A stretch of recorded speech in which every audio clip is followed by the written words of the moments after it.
Hello and welcome. Today, we're diving into the world of container orchestration.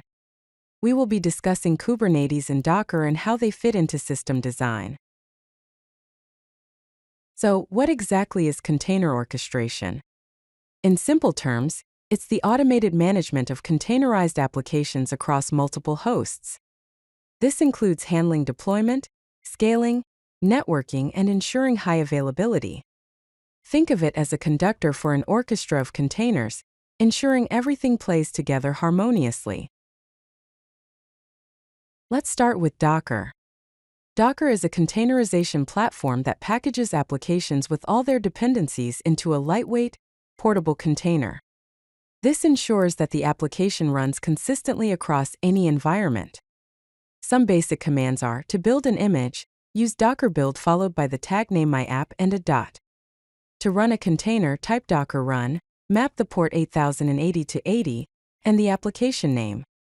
Finally, to list the running containers, use the command docker ps. Now let's understand the architecture of Docker. It mainly consists of three components. The Docker client, which is the command line interface you use. The Docker daemon, also known as the Docker engine, is the container runtime that builds, runs, and manages the containers. The Docker registry, such as Docker Hub, is the image repository. Now let's shift our focus to Kubernetes.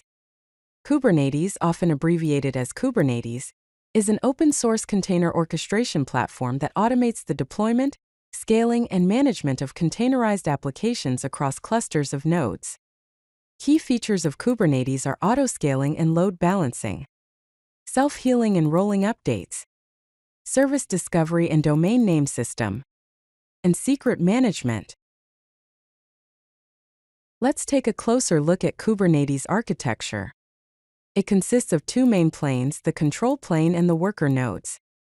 The control plane manages the cluster. It has components like the Application Programming Interface Server, which is the entry point. ECT is the key value store. The scheduler places the pods on worker nodes, and the controller manager makes sure the desired state of the cluster is maintained. The worker nodes run the applications. Components of the worker nodes are kubelet, which is the agent on each node. kubeproxy does the network proxying and load balancing. The container runtime like Docker or containerd runs the containers and pods, which are the running containers. Kubernetes manages applications using core objects. Pods are the smallest deployable unit and contain one or more containers. A service is a network abstraction for accessing pods. Deployments manage pod replicas and rolling updates. ConfigMaps stores the configuration data for the applications. Here is an example of pod configuration in YAML. It specifies the API version, kind, which is pod, metadata with the name web app. Finally, the specification, which includes containers. Under containers, the name is app and image is Nginx latest. How does container orchestration fit into system design? There are many benefits of container orchestration, such as high availability and fault tolerance. Autoscaling is based on load.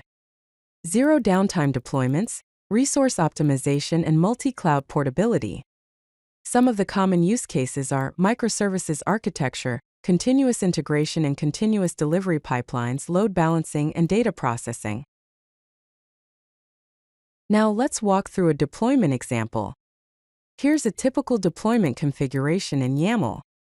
It defines the API version, kind as deployment, metadata with the name web app deployment, and the specification with 3 replicas. It also contains a selector that matches labels with the app named web app. Finally, the specifications, which contains the containers. The container name is web app, and the image is Nginx version 1.20. Here are some kubectl commands. kubectl apply followed by the file name to apply the deployment. kubectl get pods to check the pod status. kubectl scale deploy followed by the application name and number of replicas to scale the deployment. Finally, kubectl set image deploy followed by the application name and image to do a rolling update. Finally, Let's review some best practices and summarize what we've learned. When working with Kubernetes, it's best practice to use resource limits in security contexts. Implement health checks and monitoring. Use proper labels and selectors. Plan rollback strategies and version control your YAML manifests and namespaces for isolation. Container orchestration is essential for managing containerized applications at scale. Docker provides containerization for application packaging, and Kubernetes automates deployment, scaling, and management. This enables a resilient, scalable microservices architecture. Thank you. If you like this video, hit that like button and don't forget to subscribe. Visit CodeLucky.com for more such useful content.